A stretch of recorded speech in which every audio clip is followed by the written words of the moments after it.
మీరు ఇందాక చెప్పారు. ఇప్పుడు మా భగవద్గీత గురించి చెప్పారు. రామాయణం గురించి చెప్పారు. అయితే ఎక్కడ మనం ఎక్కడ చూసుకున్నా మీరు మీరు దీనికి సమాధానం చెప్పండి. చెప్తా ఏదైనా. ఎక్కడ చూసుకున్నా ఇప్పుడు ఏదైతే క్రిస్టియానిటీ ఉందో వాళ్ళ దగ్గర బైబిల్ ఉంది. ప్రతి ఇంట్లో కూడా ప్రతి ఒక్కరి దగ్గర బైబిల్ పట్టుకొని తిరుగుతున్నారు. వారు చదివినా చదవకపోయినా దాని గురించి తెలుసుకున్నా తెలుసుకోకపోయినా గానీ అది పట్టుకొని వాళ్ళంతా పవిత్రంగా చూస్తున్నారు. ఇక్కడ ఖురాన్ కూడా అదే విధంగా ప్రతి ఒక్కరి ఇంట్లో కూడా అదే విధంగా ఉంటుంది ముస్లిమాల దగ్గర. మరి హిందువుల ఇంట్లో ఎందుకని భగవద్గీత అనేది ఉండట్లేదు? అంటే మనకి అలా ఫోర్స్ లేదు నాన్న. మనకి స్వేచ్ఛ ఎక్కువ. అసలు భగవద్గీత మీరు చదవలేదు కాబట్టి ఇంట్లో చిన్న పిల్లలు ఉన్నప్పుడు కూడా ఎవరో పెద్దవాళ్ళు ఇంట్లో ఉంచి అది ఏంటిదని చెప్పని అడిగితే కనీసం అది దానికి తెలిసిన విషయమైనా 2 ముక్కలు చెప్తే దాన్ని బట్టి కూడా వాళ్ళు నువ్వు చెప్పిందే కాదు, నువ్వు చెప్పిందే నాన్న శ్యామ్. మన పెద్దవాళ్ళు చెప్పారు, మీరు భాగవతాన్ని నిత్యం భాగవత సేవయ అని చెప్పారు. భాగవతాన్ని చదివినా చదవకపోయినా ఆ పెట్టి భాగవతం పెట్టిన పెట్టి ఉంటుంది కదా, దాని మీద రోజు 2 పుష్పాలు పెట్టండి అన్నారు. అంటే ఏదో రోజు దాన్ని అని ఉద్దేశంతో. కానీ మీకు ఇది చెప్తే మనం అంటే కొన్నిటికి మనం నవ్వాలో ఏడవాలో తెలదు. ఒకసారి విజయవాడలో భగవద్గీతలో 3 అంతస్తులో నాకు కావాల్సిన వాళ్ళు ఉన్నారు. మెట్ల మీద వెళ్ళాలి, బోల్డ్ భగవద్గీతలు అన్ని పైకి మోసుకెళ్ళలేం కదా, వెళ్ళి ఇంట్లో పెట్టాం. మేము పట్టుకెళ్ళిపోవాలి. కొన్ని రోజుల తర్వాత పట్టుకెళ్ళిపోతూ, అమ్మ మీ ఇంట్లో భగవద్గీత ఉందా అన్న. అంటే లేకపోతే ఇద్దామని. ఆవిడ ఉండి ఉందండి అంది. అంటే నేను గమ్మునుంటే ఇంక సరిపోయేది. ఓసారి తీసుకురండి అన్న. అంటే అది ఎక్కడ ఉందో తెలియదు. లేదు అంటే మీరు ఏమన్నా అంటారేమో అనుకోవచ్చా? అది ఉంటుంది అక్కడెక్కడో. అదే రిమోట్ అడుగు టక్కున కుక్కపిల్ల తెచ్చేస్తుంది. మొన్న ఎవరింటికిలా వెళ్ళాం, మన అది ఎవరు అది జటప్రో వెళ్ళాం. భగవద్గీత అడిగితే ఏదో పుణ్యం మాకు పెద్ద బాల శిక్ష ఒకటి తెచ్చిచ్చారు. గుడిలో మెల్ల భగవద్గీత కనపడలే కానీ ఏదో బుక్కులు తెచ్చిచ్చారు. అందులో 2 బుక్కులు చెదబట్టేసి, టీవీ ఉందమ్మా, ఇదిగో ఈ గుమ్మం గుమ్మం ఉందా, ఆంజనేయస్వామి గుమ్మం, ఈ ఆంజనేయస్వామి గుమ్మం ఇలా అడ్డంగా పెడితే అంత టీవీ ఉంది. ఈ టీవీ వచ్చిన తర్వాత హరికథ, బుర్రకథ, ఒగ్గు అవన్నీ పక్కకి వెళ్ళిపోయాను. మనకి పూర్వం ఎలా అంటే ఇంటి ముందు ముగ్గు, పల్లెల్లో ఒగ్గు. కానీ ఇప్పుడు late night rug, late night peg. This fellow behave like A Pig. మీకు చిన్న సంఘటన చెప్తాను, శ్యామ్ అడిగిన దానికి రిలేటెడ్. ముస్లిం కుర్రోళ్ళంతా జిమ్ముల్లో ఉంటున్నారు, హిందూ కుర్రోళ్ళంతా పబ్బుల్లో ఉంటున్నారు. డబ్బు ఎక్కువై గబ్బు తెచ్చుకుని జబ్బు తెచ్చుకోవడానికి పబ్బుల్లో తిరుగుతున్నారు. కొందరు అయితే పబ్బుల్లోకి వెళ్ళి ఉగాది పచ్చడి గురించి కూడా మాట్లాడుతుంటారు. మనకి అంటే ఇదంతా ఎందుకో చెప్పనా, శ్యామ్ మంచి మాట చెప్పాడు, చెప్పచ్చు అని. పిల్లలు ఎప్పుడూ బంగారు కొండలే. నిన్న వెళ్ళామా, ఎక్కడో ఉపన్యాసానికి వెళ్ళా, విజయనగర కాలనీ. అక్కడ చిన్న పిల్లలు 3 ఏళ్ళు 4 ఏళ్ళు 6 ఏళ్ళు 10 11 ఏళ్ళు. మళ్ళీ వాళ్ళు చక్కగా కీర్తన పాడుతున్నారు, శ్లోకాలు చెప్తున్నారు. ఎందుకు చెప్తున్నారు ఏమంటే ఇప్పుడు మీరు గమనించారా? ఎవరో పిల్లలకి నేను స్టిక్కర్ ఇచ్చానా, వాడు వెళ్ళిపోయి ఏం చేశాడు, వాళ్ళందరినీ పట్టుకొచ్చాడు. నేను మీతో మాట్లాడితే ఇలా ఇచ్చానా? పిల్లలు మంచోళ్ళమ్మా, నువ్వు నేర్పించట్లేదు కూడా పాడైపోతున్నారు అంతే. అందుకే ముస్లింలు వాళ్ళ పిల్లల్ని ముస్లింలాగే పెంచుతారు, క్రైస్తవులు వాళ్ళ పిల్లల్ని క్రైస్తవులాగే పెంచుతారు. మన వాళ్ళు మాత్రం బాగా లిబరల్గా పెంచుతారు. అందుకని అటు ఇటు కాకుండా అయిపోతుంది. అయితే మన హిందూ సాంప్రదాయంలో ఎన్నో పండుగలు ఉంటాయి కదా గురుగారు, ఎన్నో పండుగలు ఉంటాయి, ఎన్నో రకాల పూజలు ఉంటాయి, జాతకాలకు సంబంధించి కానీ రకరకాల పూజలు ఉంటాయి. కానీ అంటే ఇది వరకు పూర్వకాలంలో ఎట్లా ఉందో నాకు తెలియదు. ఇప్పుడు ఒక పూజ చేయాలన్నా కొన్ని వేల ధరలతోని కూడుకున్నది. అంటే లక్షల్లో కూడా ఉంటున్నాయి పూజలు. అంటే పేద తరగతి వాళ్ళు, మధ్య తరగతి వాళ్ళు కూడా చేయించుకోలేని పరిస్థితి. అంటే ఇది మబ్బి పెడుతున్నారు అని చెప్పాను అనుకోవచ్చా, లేదా నిజంగా అలాగా కాదు, డబ్బులతో పనే ఉంది. ఇప్పుడు ఫర్ ఎగ్జాంపుల్ నేను వచ్చిన వాళ్ళందరికీ కార్డులు, స్టిక్కర్లు, పేపర్లు, ప్రసాదం ఇచ్చానా? మీరు ఇస్తున్నారు గురుగారు, మీరు ఇస్తున్నారు. సరే కాదు నేను అనేది, ఇప్పుడు ఇది ₹1.50 పడిందనా. నేను ఎవరైనా కనబడితే ఈవెన్ ట్రాఫిక్ జామ్లో కూడా ఎవరైనా పలకరించేస్తారు, టక్కున అద్దం నుంచి టక్కున ఇచ్చేస్తాను. దీని మీద మంత్రం నుంచి చదువుకోమని చెప్తాను. వాస్తవానికి ఇది ₹1,00,00,000 వాల్యూ. ఎందుకంటే మంత్రం 10 కోట్ల వాల్యూ, 100 కోట్ల వాల్యూ. ఆ మంత్రం జపం చేస్తే చాలు. ఇది నా మాటలు కాదు సుమా. నిధి చాలా సుఖమా, రాముని సన్నిధి సేవ సుఖమా. ఎవరిది ఈ మాట? త్యాగరాజ స్వామి వారు. నిధి సుఖమా, రాముని సన్నిధి సేవ సుఖమా అన్నారు. కాబట్టి ధనంతో పని లేదే, ధనంతో పని లేదు, అందుకని జ్ఞానంతో పని ఉంది. అదే గురుగారు, అంటే ఇప్పుడు ఎవరికైనా ఎటువంటి వాళ్ళకైనా కూడా భక్తులకి ఒక్కసారి శివుడి విగ్రహాన్ని దాకాలి, శివుడికి అభిషేకం చేయాలని ఎవరైనా కోరుకుంటారు. అట్లా శివుడికి అభిషేకం చేయాలన్నా కొన్ని ఇప్పుడు మా అమ్మాయి క్వశ్చన్ దేవాదాయ శాఖ మీద టార్గెట్ వెయ్యి, వాళ్ళు అయిపోతారు. ఇప్పుడు దా అడుగు, నేను ఇస్తానుగా, ఇప్పుడు నువ్వు అడుగు. అంటే ప్రతి ఆయన కాదు అడగనే, తను అడగ, నువ్వు అడుగు నాన్న ప్లీజ్, నువ్వు అడుగు, నేను అడుగుతా. గురుగారు, అంటే ఇప్పుడు ఒక బట్టి నీళ్లతో అభిషేకం చేయాలన్నా ఒక ధర, అంటే ఈ పంచామృతాలతో అభిషేకం చేయాలన్నా ఒక ధర, దేవుడి దగ్గర బొట్టు కావాలన్నా డబ్బులు అడుగుతున్నారు. అంటే ఇప్పుడు మాలాంటి సాధారణ జనాలకు కావాలనిపిస్తుంది కదా, తప్పు లేదు కదా, మరి ఎందుకు అట్లా? ఎవరి చేతిలో ఉంది దేవాదాయ శాఖ? గవర్నమెంట్. అదన్నమాట. ఎవరిని క్వశ్చన్ చేయాలి? గవర్నమెంట్ కదా. అంటే మీరేమన్నా ఎన్నిసార్లు అడిగాం మనం? ఎన్నిసార్లు అడిగాం? తిరుమలలో ఎంత ఫైట్ చేసాం మనం? నిన్న కూడా చెప్పాను, ఇవాళ కూడా చెప్తా. వాడు టీటీడీ టెంపుల్ చైర్మన్ కానీ, ఏ టెంపుల్ చైర్మన్ కానీ, ఈఓ కానీ, వాళ్ళంతా పనోళ్ళు. We are the owners, we are the donors, they are the cleaners, they must have the manners. కానీ దరిద్రం ఏంటి తెలుసా? వాడు బాస్లా ఫీల్ అవుతాడు. వాడు బతికేది ఎవరి మీద? మనం ఉండేలో డబ్బులు ఎత్తే. గవర్నమెంట్ బతికేది ఎవరి మీద? మన ఉండేలో డబ్బులతో. మీకు గుర్తుందా? యాదాద్రి టెంపుల్ మేము కట్టించినాం అన్నాడా కేటీఆర్? ఎవరు పైసలు తీసుకొచ్చి? జనాలు. ఫామ్ హౌసా? హుండీలో హిందువులు వేసిన పైసలతో. మేము చాలా ముందు చూపుతో పనిచేస్తాము, అందుకే యాదాద్రి గుడి మీద రోజు ₹1,00,00,000 సంపాదిస్తున్నాం. అంటే హిందూ దేవాలయాలు దేనికి ఎర్నింగ్? మనకొక్క శ్లోకం రాదు, జై శ్రీరామ్ అనేటి వాళ్ళని మనం విమర్శించేది. ఇట్లుంది, అవునా? వాడు రాములు వారిని అంబేద్కర్ ఏదో లాక్కెళ్తున్నట్టు కార్టూన్ వేశాడు కదా, వాడు మరి మిగిలిన వాటి మీద అలా చేస్తాడా? మునావర్ ఫారూక్ అనే అతను వచ్చి రాములు వారిని సీతమ్మ వారిని అవమానిస్తూ షో చేస్తే, అతన్ని ఇక్కడ తీసుకొచ్చి అతనితో ఇక్కడ షో పెట్టించి దాన్ని వ్యతిరేకిస్తే కేసులు పెట్టించి షోని షోలా చూడాలి అని షో చేశాడు రాముడి పేరు పెట్టుకుని. ఇప్పుడు అలాంటి విమర్శ మనం ఆలవయం చేస్తే షోని షోలా చూడాలి అంటారా? ఆ లోకు వేస్తుంది ఎవరు గురుగారు? మనమే. ఇప్పుడు నిన్న ఆ అర్చకుడి మీద నీళ్లు పోసి లేకపోతే పండ్లు వేసి కవర్లు వేసి అన్ని ఇబ్బంది పెట్టారు కదా. ఇలా ఇంకొకరు జరుగుంటే చక్కగా మంత్రులు ఎమ్మెల్యేలు అంతా వచ్చేస్తారు. అంతకుముందు నెల ముందే కాకినాడలో ఒక పార్టీ లీడరు గుళ్ళో పూజారిని కొట్టాడు, అది వృద్ధుణ్ణి. అభిషేకం సరిగ్గా చేయలేదని చెప్పాను. అవును అవును, చేతులు నోరు అన్ని వాడి దుర్భాషలాడి. అంటే అక్కడికి వచ్చి కొట్టింది కూడా ఒక హిందువే కదా గురుగారు. అది మన దౌర్భాగ్యం అక్కడ కనిపిస్తుంది. ఇక్కడ పాయింట్ ఏంటంటే వాడి చైతన్యం లేదని చెప్పని అనుకో కాదు. ఇక్కడ మీరు ఒక చిన్న మాట, వాడు హిందువు అని నువ్వు అనుకుంటున్నావు, వాడు అనుకోవట్లే. నీకు అర్థమైందా? మనకి అయితే మన రాష్ట్ర, ముఖ్యంగా తెలుగు రాష్ట్రాల్లో ఇంకా ఆంధ్రప్రదేశ్లో హిందువులు లేరు.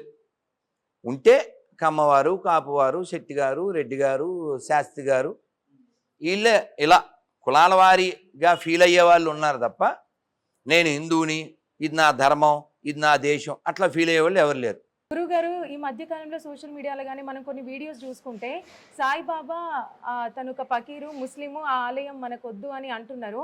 అది అంటే ధ్వంసం చేయడం కరెక్ట్ అయినా? చాలా మంది హిందువులు పూజిస్తూనే ఉన్నారు కదా సాయిబాబాను. హిందువులు పూజించే వాటిలో కూడా మీరు వాటిని నానా మీరు చెప్పడం జరుగుతుంది. ప్రాక్టికల్ నానా. ఇప్పుడు నువ్వు ఒక వస్తువు తెలియక వాడుతున్నావు అనుకో. ఫర్ ఎగ్జాంపుల్, నాకు వాడి వయసు నుంచి, వాడి పేరేంటమ్మా? మోక్షవర్ధన్కి ఎన్నేళ్ళు అంటే? నాకు 3 ఏళ్ళ వయసు, అంటే వాడికంటే సగం. 3 ఏళ్ళ వయసు నుంచి ఐస్ క్రీమ్ తిన్నాను నేను. ఆల్మోస్ట్ 30 వచ్చే వరకు తిన్నాను, 34 వచ్చే వరకు. తర్వాత ఒక పేపర్ చదివాను నేను, ఐస్ క్రీమ్ దేంతో తయారు చేస్తారని. మానేశాను. తెలియక మనం కొన్ని ఫాలో అవ్వచ్చు, తెలిసాక ఫాలో అవ్వకూడదు. తెలిసాక కూడా ఫాలో అయితే ఫాలో అవుతాం. అర్థమైందా? త్యాగరాజస్వామి వారు ఏం చెప్పారంటే, తెలిసి రామ భజన సేయవే ఓ మనసా, తెలిసి రామ భజన సేయవే. మనం ఏ పని చేసినా తెలిసి చెయ్యాలి. నేను పిల్లల్ని అంటాను, మనం గుడ్గా ఉండాలా గుడ్డిగా ఉండాలా? గుడ్గా ఉండాలి, గుడ్డిగా ఉండకూడదు. సాయిబాబాని గౌరవించు, బట్ నాట్ పూజించు. ఎందుకని? ఆ పదానికి అర్థం లేదు, ఏ శాస్త్రంలోనూ మెన్షన్ చేసింది కాదు. పోనీ ఎవరినన్నా ఓపెన్ క్వశ్చన్ మీనింగ్ చెప్పమని చూడండి, ఎవరన్నా చూసా నవ్వేవా, నీకు నవ్వు వస్తుంది కదా, ఆపుకుంటున్నావు కదా అని డైలాగ్ వేయాలి ఇక్కడ. సరదాకినా మనకి చిన్నప్పుడు అంటే నువ్వు పుట్టక ముందు ఓ పాట వచ్చేది, ఘంటసాల కదా, ఏంటది? శేషశైలవాస శ్రీ వెంకటేశ కరుణించుమా అయ్య శ్రీ చిద్విలాస, శేషశైలవాస శ్రీ వెంకటేశ. ఏ శైలం? శేషశైల, శేషసాయి. పోతన గారు ఏం చెప్పారు? మంచు తలకాయ్ అంటే ఎవరిదే, బాగా మేకప్ చేసింది కాదు. శేషసాయికి మొక్కు శిరము శిరము, మధువైరిదవలిన మనము మనము, చక్రహస్తుని ప్రకటించు చదువు చదువు, కుంభినీదవు దెల్పెడి గురువు గురువు, తండ్రి హరిజేరుమని అనెడువాడు తండ్రి తండ్రి. మంచి తలకాయ అంటే శేషసాయికి మొక్కేది మంచి తలకాయ అని చెప్పారు. శేషసాయి ఉంది, బట్ నో సాయి. ఏదో సినిమాలో చెప్తాడు కదా, సాయి సిండే, రే నువ్వు సాయి కాదురా కసాయన్. ఎక్కడ మనం ఏం వ్యతిరేకిస్తున్నాం అంటే, శ్యామ్ బర్త్డే ఎప్పుడు? నా అక్టోబర్ 17. సో అప్పుడు మనం వెళ్ళి ఏదో పార్టీ పెట్టాడు, వెళ్ళి అతను పలకరించకుండా అక్కడ తినాల్సింది తినేసి నిన్ను ఆయన్ని అందరినీ పలకరించి వెళ్ళిపోతే ఎలా ఉంటుందంట? కాలుతుందా కాలదా? అవునా? అలా అలా వ్యాసుల వారి పుట్టినరోజు గురు పౌర్ణిమ. ఎవడు చేయడు.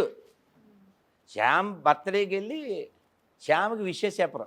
అలా బాబా ఎక్కి దూకుతాను డాబా అండి, అలాగా అలా అంటే మన ఇష్టం వచ్చేది చేయకూడదు కదా, మన ఇష్టం వచ్చేది చేయకూడదు కదా. మీ తాత ఇప్పుడు ఎవరన్నా చెప్తారండి, ఎవరన్నా మీ తాత ముత్తాతలు పూర్వీకులు ఎదవలో బుర్ర తక్కువ వాళ్ళు అని ఎవరన్నా చెప్తారా? ఎవరు చెప్పరుగా. మన పూర్వీకులు గురు పౌర్ణిమ అంటే వ్యాసుల వారిని పూజ చేశారు. గురువారం అంటే ఎవరు గుర్తొచ్చేవారు తెలుసా మీకు? ఓ 30 ఏళ్ళు వెనక్కి తెలుసా? అందరు చెప్పండి. పూజ్యాయ రాఘవేంద్రాయ సత్యధర్మ రతాయ చ భజతాం కల్పవృక్షాయ నమతాం కామధేనవే. గురువారం గురు రాఘవేంద్ర, గురువారం అంటే రాఘవేంద్ర స్వామి గుర్తొచ్చారు. రాఘవేంద్ర స్వామి ఎందుకు? రాఘవేంద్ర స్వామి వారు మంత్రాలయంలో ఇప్పుడు ఉన్నారా అని చెప్పారు. నేను ఈ సమాధిలో ఇంకా 300 సంవత్సరాల పైన ఉంటానని చెప్పారు. దానికి మళ్ళీ సాక్ష్యం ఆ బ్రిటిషు మ్యూజియంలో ఎక్కడో ఓ బ్రిటిష్ ఆయన ఎవిడెన్స్తో. అలాంటి సిద్ధపురుషుణ్ణి వదిలేసి, వీరబ్రహ్మేంద్ర స్వామి లాంటి వారి సిద్ధపురుషుణ్ణి వదిలేసి మీరు అంటే సాయిబాబా చరిత్రలు మీరు చదివితే, ఆయనకి ఏదో డిసీజ్ వస్తే మెడిసిన్ కోసం వెళ్తే ఆ మెడిసిన్ ఏం అక్కర్లేదు, అంతా అల్లా బాగు చేస్తాడు స్పష్టంగా ఉంది. సబ్కా మాలిక్ ఏక్ హై అంటే ఏ పేరు చెప్తారు?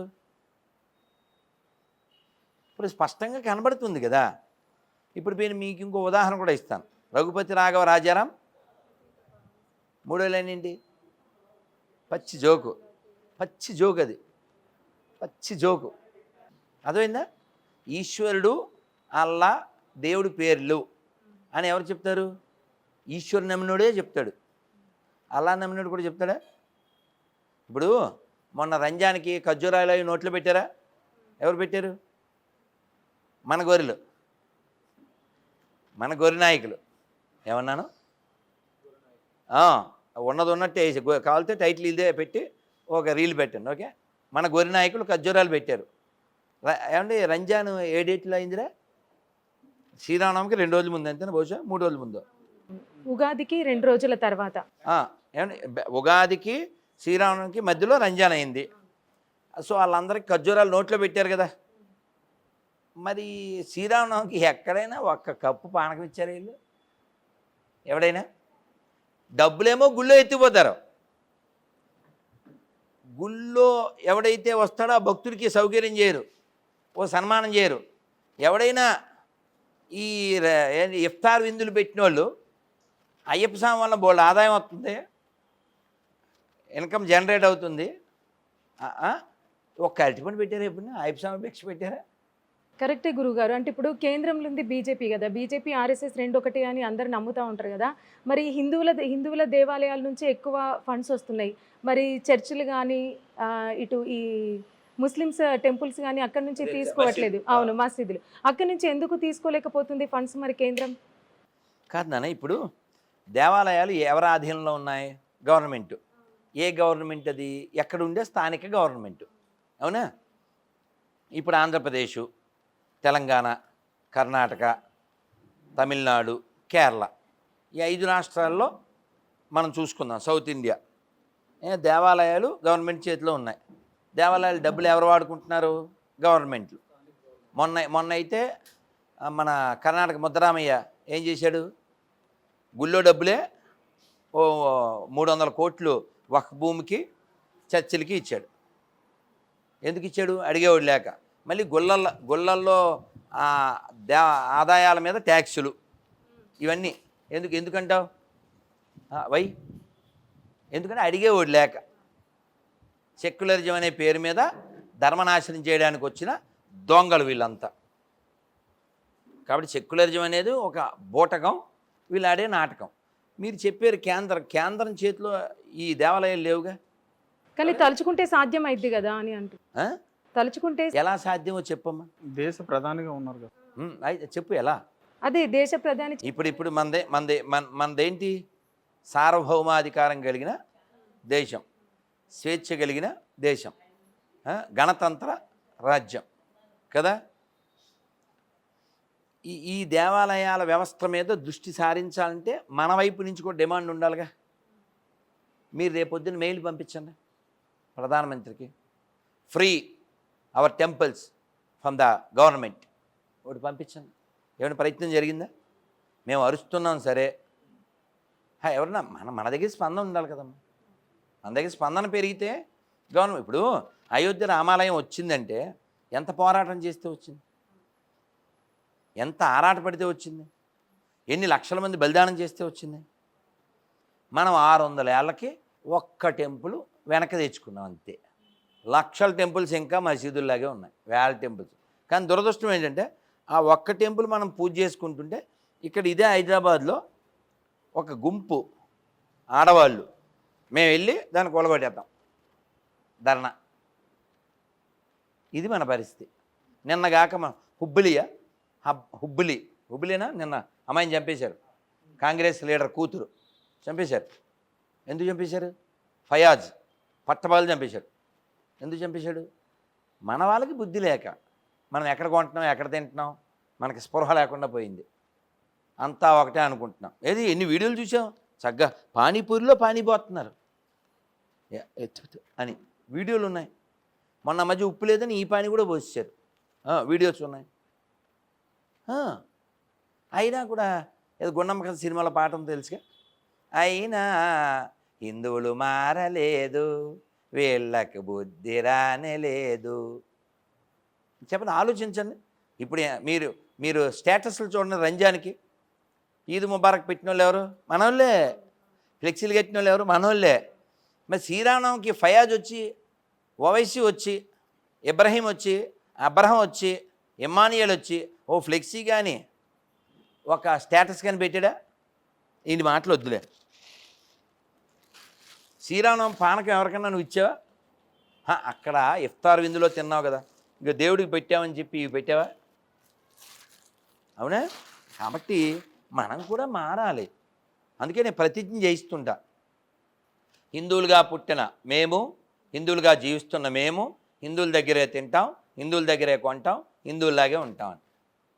ఇప్పుడు నువ్వు గుళ్ళోకి వెళ్తావు, ఎవరో కొబ్బరికాయలు అమ్మేస్తారు, ఎంత కొనేస్తావు, వాళ్ళ ముఖం చూడవు. పూలు ఎంత? 3 మూరలు కొనే, దేవుడికి వేసేస్తుంటావు. కానీ మొన్న మధ్య ముక్కోటి ఏకాదశి వచ్చింది, ఒక 3 నెలల క్రితం 4 నెలల క్రితం. వస్తే వాళ్ళు పువ్వులన్నీ అంత పొడుగు వేసి దాని మీద అల్లా కాలుతో తొక్కుతూ, దాని మీద నోట్లో నీళ్ళు వేసి పుక్కిలిస్తూ, మన్నాడు ఈ పూలు రేపొద్దున సాతానికి వేస్తారో అని అరుచుకుంటూ, అందులో ఆడోళ్ళు. కానీ మారాల్సింది ఎవరంటావు చెప్పు? అసలు నువ్వు శ్యాము, నువ్వే కాదు నాన్న, నీ క్వశ్చన్లు వెరీ గుడ్.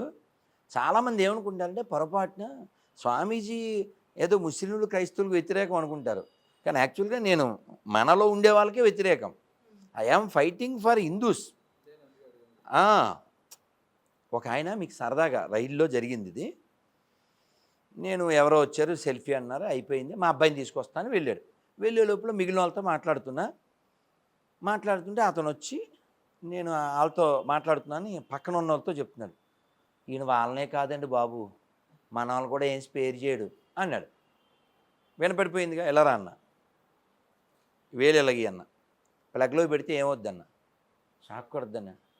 మరి నేను పెడితే షాక్ కొడద్దని. నువ్వు పెడితే షాకు, నేను పెడితే కేకు రాదు, ఎవడు పెట్టినా కేకలే వస్తాయి. కాబట్టి మనవాడు అలా ఏం లేదు మనకి. మనం ధర్మం మాట్లాడతాం. ఉదాహరణకి మీ అన్నయ్య ఫుల్ బాటిల్, మా తమ్ముడు హాఫ్ బాటిల్ కొట్టారనుకోండి, ఎవరు మంచోళ్ళు? హాఫ్ బాటిల్ కొట్టారు మంచోడు అండి కాదుగా, ఇద్దరు తాగుబోతే ఎదవలో, ఇది స్టేట్మెంట్. ఇద్దరు తాగుబోతే ఎదవలు, ఇది స్టేట్మెంట్ కదా. కానీ హిందూ పండగలకి మనం విషెస్ చెప్పచ్చా అని ఓ ముస్లిం పెద్దన ఓ ముస్లిం అడిగాడు. నో, చెప్పకూడదు. చక్కగా వీడియో ఉంది.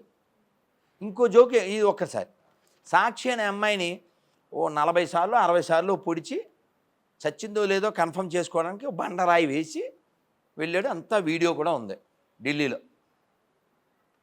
నిన్న ఫయాజ్, అంతకుముందు ఇక్కడ నాగరాజు, ఇంకా బాసర్ నుంచి అతను ఎవరో హిందూ బండి మీద వస్తుంటే ఎవరో ఒక అమ్మాయి లిఫ్ట్ అడిగితే ఇచ్చాడని అతను కొట్టి, ఇలా సవాలక్షయని జోక్ చెప్పనా, ఎవరు ఖండించరు వీటిని. ఇప్పుడు పాత బస్తీలో పోటీ చేస్తున్నాండి ఆవిడెవరో, మాధవీలత గారు, ఓకే, ఏదో అడిగారు, గెలుపు ఓటమి ఏవో నిన్న క్వశ్చన్ అడిగారు, ఓకేనా. ఇక్కడ ఈవిడ మీద ఏదో క్వశ్చన్లు అవి ఏదో నేను ఇంటర్వ్యూ ఏదో చూశాను, డిబేట్ లాంటిది. ఆ కింద కామెంట్ పెట్టారు ఎవరో, ఈవి నిన్ను క్వశ్చన్లు వేస్తున్నారు బాగానే ఉంది, మరి కరెంటు బిల్లు కట్టట్లేదు, దాని మీద వాళ్ళని ఏమైనా క్వశ్చన్ వేస్తాడు ఈ యాంకరు.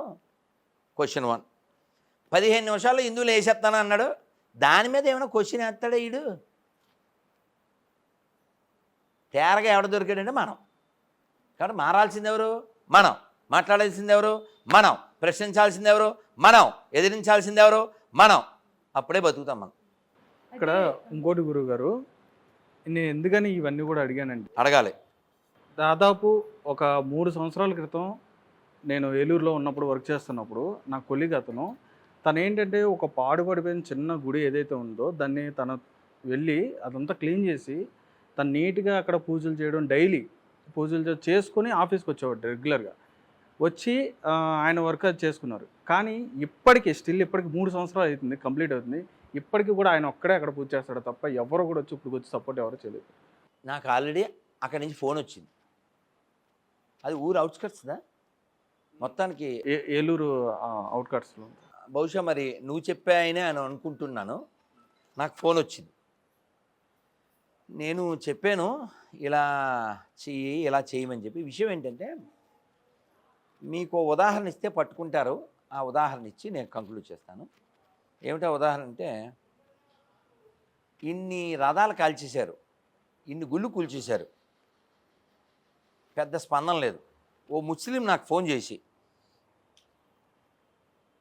స్వామీజీ ఏపీలో హిందువులకి శరం లేదా, ఇన్ని గుళ్ళు కూల్చేస్తుంటే ఇన్ని రథాలు కాల్చేస్తే ఎక్కడ రియాక్షన్ లేదు. అదే మా మసీదు గోడ ముట్టమని చెప్పండి, మేము లా అండ్ ఆర్డర్ లేకుండా చేస్తామన్నాడు. అంటే ఏముంది అక్కడ? ఏముంది?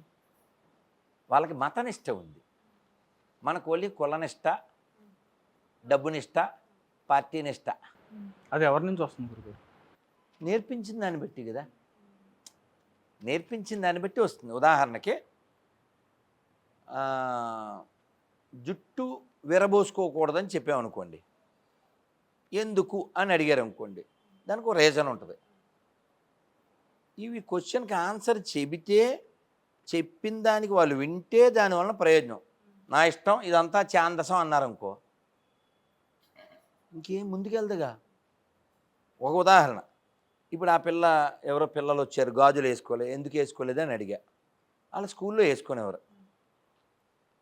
నిన్న ఒక వీడియోలో చూసాం, ఇది కాలేజ్ కదా మీరు హిజాబ్ వేసుకొచ్చారు అంటే, అది మా మతం అని చెప్పారు. అది ఒక పెద్ద ఇష్యూ కూడా అయింది, మీకు తెలుసు.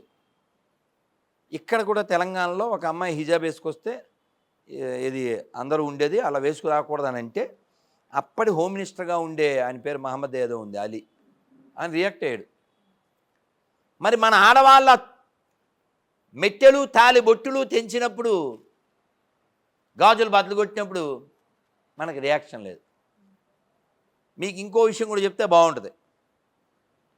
మీరు రాముణ్ణి కృష్ణుని విమర్శించినప్పుడు మన బడుద్దాలు రియాక్ట్ అవ్వరు.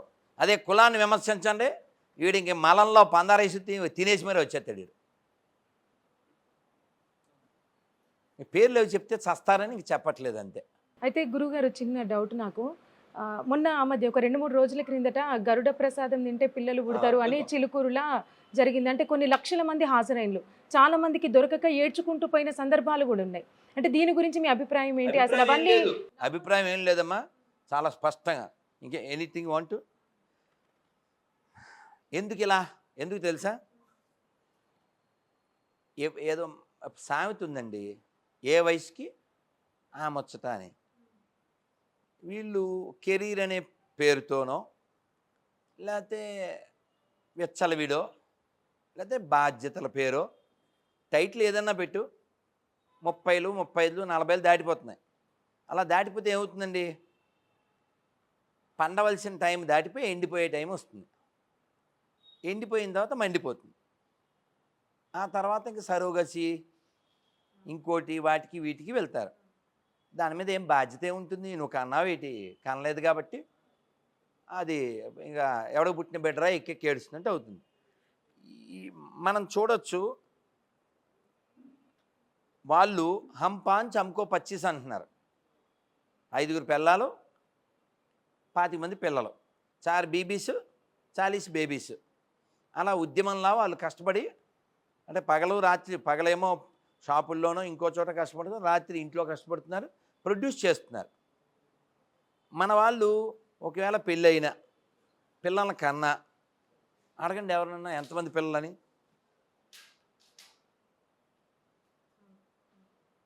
అంతే అంతే, టాయిలెట్ సింబల్ చూపెట్టినట్టు 1, 2 చూపించరు అంతే. మ్యాక్సిమం అంతే. మనం ఏమనుకుంటున్నాం? ఒకరినో ఇద్దరినో కానీ ప్రభుత్వ ఉద్యోగం వస్తే బాగుండు అనుకుంటున్నాం. వాళ్ళు ఏమనుకుంటున్నారు? 10 మందినో 15 మందినో కానీ ప్రభుత్వమే మన దగ్గర ఉండాలి అనుకుంటున్నారు. ఇక్కడ మారాల్సింది ఎవరు? హిందువులు. వీళ్ళంతా ఇంతమంది లక్షల మంది వెళ్ళారంటే లోపం ఏంటి? గర్భసంచి ఎండిపోవడం. ఎందుకు ఎండిపోతుంది? సకాలం కాకపోవడం, సరైన తిండి కాకపోవడం, సరైన బట్టలు కాకపోవడం, అన్ని ఎఫెక్ట్లు ఉంటాయి. మనం రకరకాల మందులు వేసేసుకోవడం, ప్రకృతి వ్యతిరేకంగా జీవించడం, ప్రకృతి వ్యతిరేకమైన తిండ్లు తినడం, శాస్త్ర ధర్మానికి వ్యతిరేకంగా జీవించడం, ఇన్ని ఉంటాయి. కష్టం ఊరికే వచ్చేద్దామా? ఎవరో నిన్న సూసైడ్ చేసుకున్నారు. రోజుకి 2 లక్షలు సంపాదించేవాడిని షేర్ బిజినెస్లో, నా బతుకు ఇలా చేశాను, సూసైడ్. అతను ఏదో అయింది, నేను కూర్చోలేదు పూర్తిగా, బట్ ఈ కమిటీ సూసైడ్. ఎందుకని ప్లాన్ లేకపోవడం, కంట్రోల్ లేకపోవడం, రకరకాల మన మానసిక జాడ్యాల వలన ఇన్ని జాడ్యాలు వస్తున్నాయి. గురుగారు ఇక్కడ ప్రజల్లో చేసే ఈ పనులు ఏవైతే ఉంటాయో వీటికి ప్రభుత్వం నుంచే చర్యలు ఏమైనా తీసుకోవచ్చు అని చెప్తున్నాను. నాన్న అన్ని ప్రభుత్వం ఎన్ని చేస్తుంది చెప్పు? ప్రభుత్వం ఎన్ని చేస్తుందండి? ప్రభుత్వం అంటే ఏంటండి ఇంగ్లీష్లో? వాచ్ డాగ్, కాపలా కుక్క. కాపలాకి అన్నీ చేసి నోట్లు పెడద్దా ప్రభుత్వం? అంటే ఎటువంటి ప్రభుత్వం ఉంటే మంచిదనుకోవచ్చు? ఎడ్యుకేట్ చేసే ప్రభుత్వం కావాలంతే. ఎడ్యుకేట్ చేసే ప్రభుత్వం కావాలి, పెత్తనం చేసే ప్రభుత్వం ఉండకూడదు. ఎడ్యుకేట్ చేయాలి, పిల్లలు ఉన్నారు. మీరు ఇప్పుడు వరకు ఎక్కడైనా చూసారా గురుగారు? అంటే ఎడ్యుకేట్ చేసే ప్రభుత్వం ఎక్కడైనా కనిపించిందా మీకు? మనం మన స్వతంత్రం వచ్చిందని చెప్పుకున్నప్పటికీ కూడా మనం అంతా విదేశీ పాలనలోనే ఉన్నాం కదా నాన్న. కాబట్టి ఇప్పుడు ఇప్పుడు గుళ్ళో డబ్బులు ఎత్తుకెళ్ళడం అనేది మనకి స్వతంత్రం వచ్చినప్పటి నుంచి ఉందిగా. కాబట్టి ఇంక ఎడ్యుకేషన్ అనే పదం ఎక్కడ మాట్లాడతాను? గుళ్ళో డబ్బులు ఎత్తుకెళ్ళడం మానేస్తే అప్పుడు ఎడ్యుకేషన్ స్టార్ట్ అవుద్ది. గుడి అంటే ఎర్నింగ్ పాయింట్ అనే ఫీలింగ్లో ఉన్న గవర్నమెంట్కి ఎడ్యుకేట్ చేయాలనే ఫీలింగ్ ఎలా వస్తుంది చెప్పు? ఇప్పుడు లాస్ట్ గవర్నమెంట్ తెలంగాణలో 80 లక్షలు ఎంతో ఇచ్చింది ఒక మసీద్ రిపేర్కి. మసీద్ రిపేర్కి గవర్నమెంట్కి సంబంధం ఏంటి? అంటే మీ ఇంటికి రంగులు వేయాలి, గవర్నమెంట్కి సంబంధం ఏంటండి? నీకు కావాలితే ఎంచుకుంటావు. అలా మసీద్ రిపేర్కి గవర్నమెంట్కి సంబంధం ఉందండి. అలా అలా అలా ఉదాహరణ చెప్పా. ఆ గుడి ఆ మసీద్ రిపేర్ చేస్తుంటే అందులోంచి నందులు శివలింగాలు బయటపడ్డాయి. ఎందుకని? అది గుడి కాబట్టి. మీ ఉద్దేశంలో ఇప్పుడు రేపు రానున్న ఇప్పుడు తెలంగాణ ఎలక్షన్లు పూర్తి అయిపోయినాయి, రేపు రానున్న ఆంధ్రప్రదేశ్ ఎలక్షన్స్లో ఏ గవర్నమెంట్ వస్తే బాగుంటుందని చెప్పని మీ ఉద్దేశం, మీరు భావిస్తున్నారు? నేను ఆల్రెడీ చెప్పే సంవత్సరం అయింది నేను అది ఈ ప్రశ్న అభిప్రాయం కూడా. ఎవరైనా సరే, ఎవరైనా పిల్లంతో గుడికి వెళ్ళే వాళ్ళు వస్తే బాగుంటుందని చెప్పా. సినిమాల పైన మీ ఉద్దేశం? సినిమాలు మంచిగా వాడితే మంచి మాధ్యమం. ఎందుకంటే రీసెంట్గా మనకి రజాకర్ అనే సినిమా ఒకటి వచ్చింది ఇక్కడ తెలంగాణలో, సత్యనారాయణ గారు అది డైరెక్ట్ చేయడం. నేను కూడా అక్కడికి వెళ్ళి మాట్లాడినగా వచ్చారు, అక్కడికి వచ్చారు, మాట్లాడారు. ఇప్పుడు అటువంటి సినిమాలు తీయడం వల్ల అంటే చైతన్యం వస్తుందని చెప్పని అనుకోవచ్చు. అంటే మనం బాగా మీరు 1993లో గాయం సినిమా వచ్చింది గుర్తుందా? నువ్వు చిన్నపిల్లడు ఏంటో 30 ఏళ్ళు, అందులో మంచి పాట పుట్టావా? 93లో పుట్టలేదా? నేను మ్యాట్నీ షో చూసా.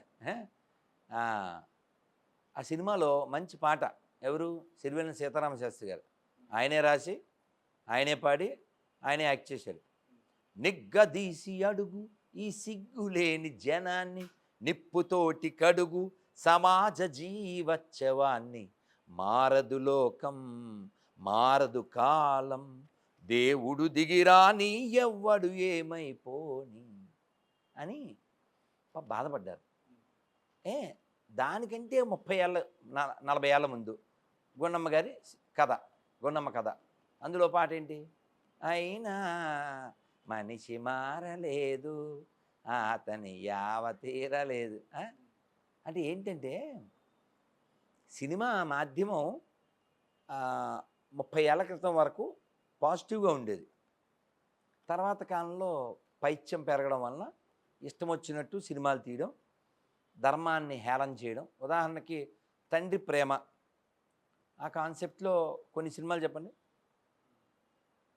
నాన్నకు ప్రేమతో, ఇంకా బొమ్మరిల్లు, ఇంకా యానిమల్. చూసిరా గురుగారు యానిమల్?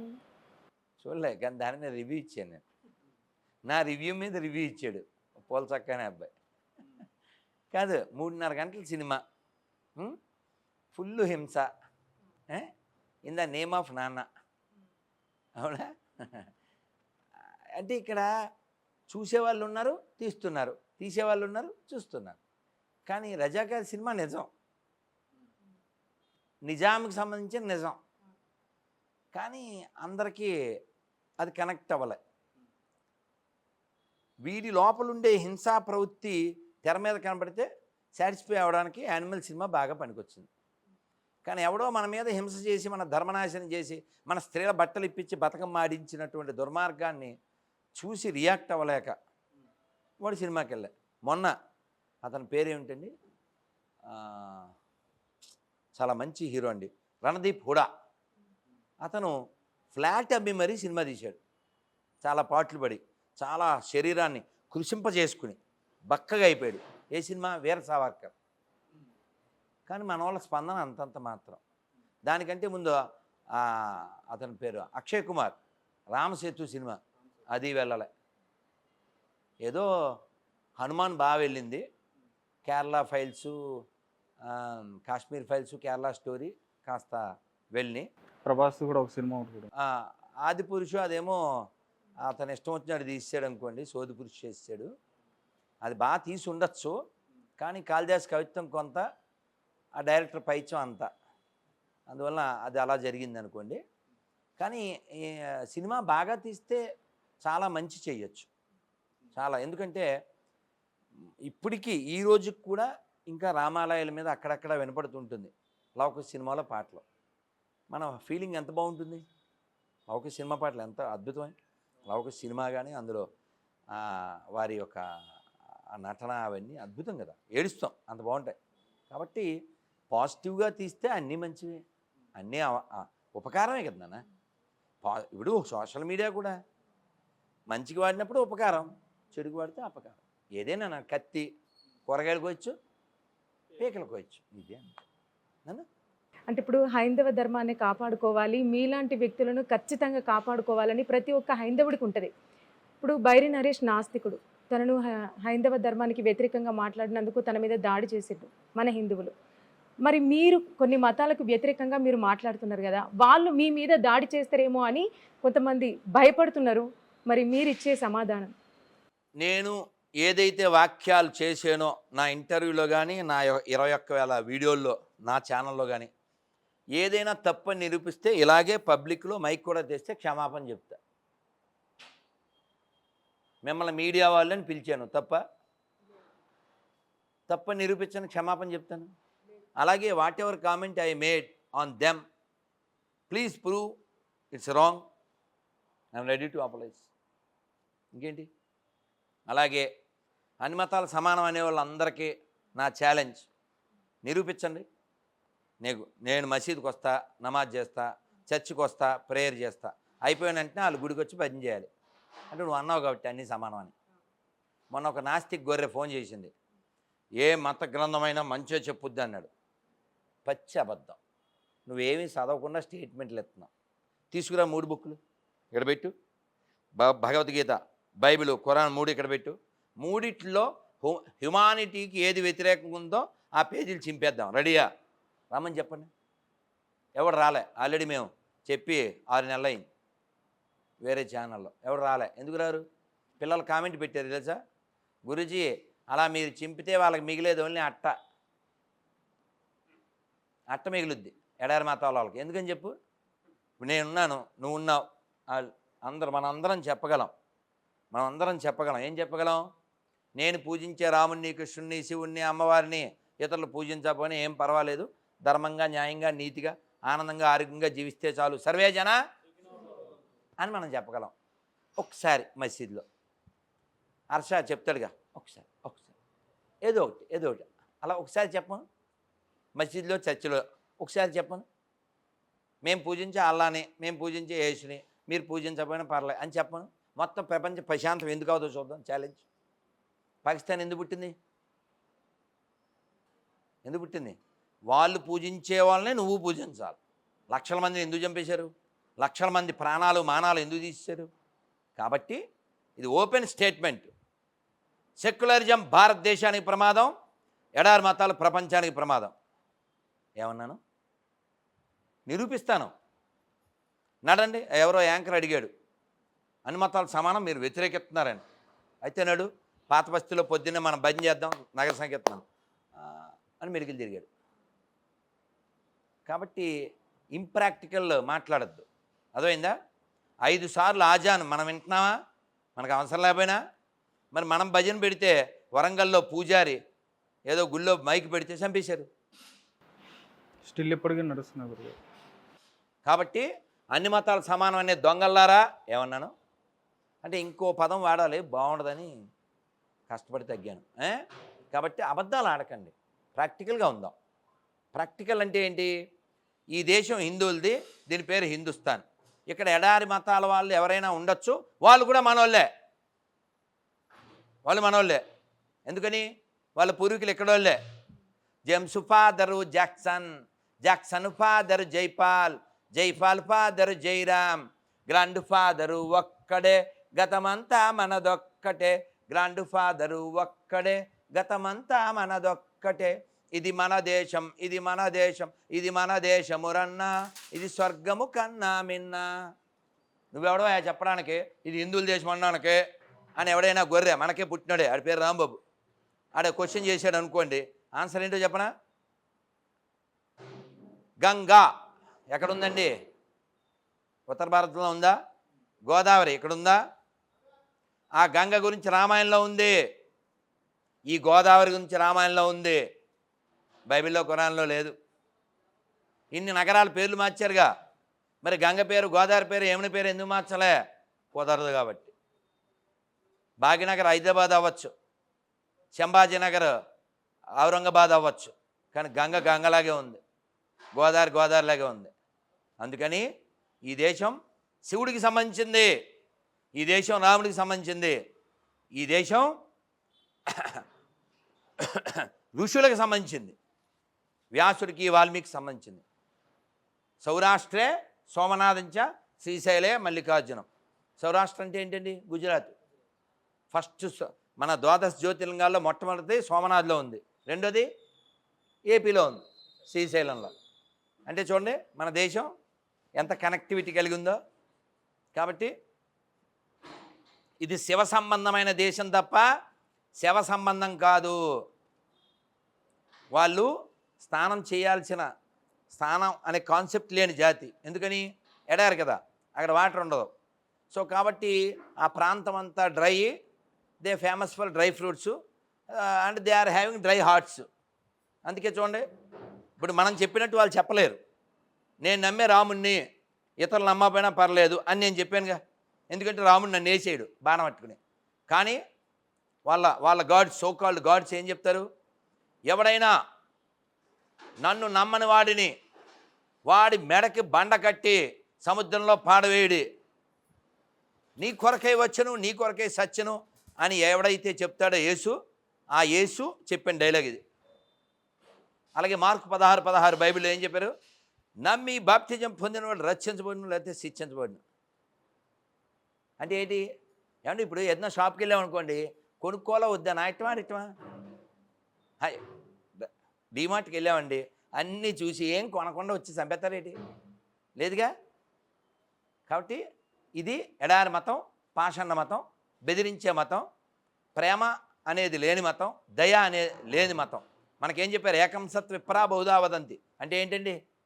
దేవుడు ఉన్నాడు, ఒకటే సత్యం, దాన్ని చాలా మార్గాల్లో తెలుసుకోవచ్చు. దేవుణ్ణి ఏ పేరుతో అయినా పిలవచ్చు, తలవచ్చు, కొలవచ్చు, పూజించవచ్చు. Radhamohan Das as a Hindu saint నేను డిక్లేర్ చేస్తున్నా. ఈ మాట చెప్పను, ఒకటి ఏదో ఒకటి చెప్పను, పాస్టర్ని చెప్పను. మొన్న మీరు చూడండి, ఇప్పుడు జస్ట్ 3 రోజుల క్రితం రైల్లో వెళ్ళే వీడియో పెట్టాను. పెట్టిన రోజు 15,000 మంది చూశారు, నిన్న చూస్తే 25,000 మంది. ఇందా చూసి ఆశ్చర్యపోయాను. 3వ రోజు 41, ఈ పాటికి 50,000 మంది చూసుంటారు. ఎందుకని? ఆ టైటిల్ ఏంటంటే ప్రైజ్ ద లార్డ్ జై శ్రీరామ్, అంతే, ఏం లేదు అక్కడ. ఫోన్ చేశాడు గొర్రె, ఫోన్ చేస్తే ఏమన్నాను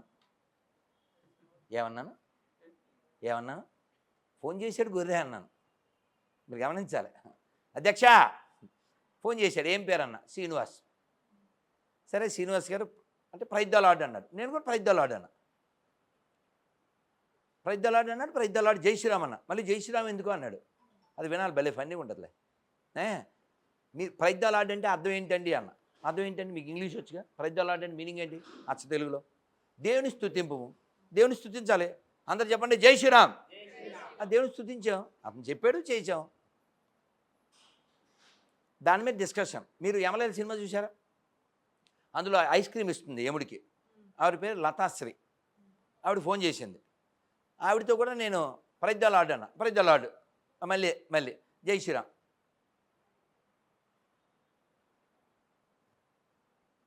నన్న ఏంటి రోగం ఏంటి? ఇప్పుడు నా నోటితో హల్లెలూయా చెప్పేశానా, ఆమెన్ చెప్పేశానా, అల్లాహ్ అక్బర్ చెప్పేశానా, జై శ్రీరామ్ చెప్పేశానుగా. ఇలా అటువైపు చెప్పించు. అంత రోగం ఏంటంటున్నా? ఆడి పేరు రాంబాబు, ఆడు జై శ్రీరామ్ అండు. మొన్న గోదావరి గొర్రె అడవాడు ఫోన్ చేశాడు, అది చూడొచ్చు. సార్ మీ నాన్నగారి పేరేంటి సార్ అన్నాను. పాల్ ప్రసాద్ అన్నాడు. అంటే పాలు అవి అమ్ముతారండి అన్న. కాదు, పాల్ అంటే బైబిల్లో గొప్పోడు అని పేరు అన్న. మరి ప్రసాదు మామూలుగా పెట్టుకున్నాం అన్నాడు. సార్ మీ పేరు సార్ అన్న. వెంకట్. సరే మీ పేరు మరి బైబిల్లో లేదు కదా. మామూలుగా పెట్టుకున్నాం. ఈడన్నీ మామూలుగా పెట్టేసుకోవచ్చు, వెంకటేశ్వరని వ్యతిరేకించేయచ్చు. వెంకటేశ్వర పేరు లేకపోతే బతుకులేదు. కాబట్టి వీళ్ళని ఏమని పిలవాలి యాక్చువల్గా అంటే గొర్రెలు అనకూడదు, 50-50గా అనాలి. అందుకని నా స్టేట్మెంట్లు ఏదైతే ఉన్నాయో వాటన్నిటికి నేను కమిట్ అయి ఉన్నాను. వాటన్నిటికీ కన్ఫర్మ్ ఆన్సర్ ఇస్తాను. ఇవ్వలేకపోతే క్షమాపణ కూడా చెప్తాను. అన్నిటికీ ఏది డిలీట్ చేయక్కర్లేదు, ఏది ఎడిటింగ్ చేయక్కర్లేదు. ఉన్నది ఉన్నట్టు మొహం మీద కొట్టినట్టు. ఇదే tag line. Jai Shriram. Thank you very much. Thank you అని గురుగారు. Thank you very much.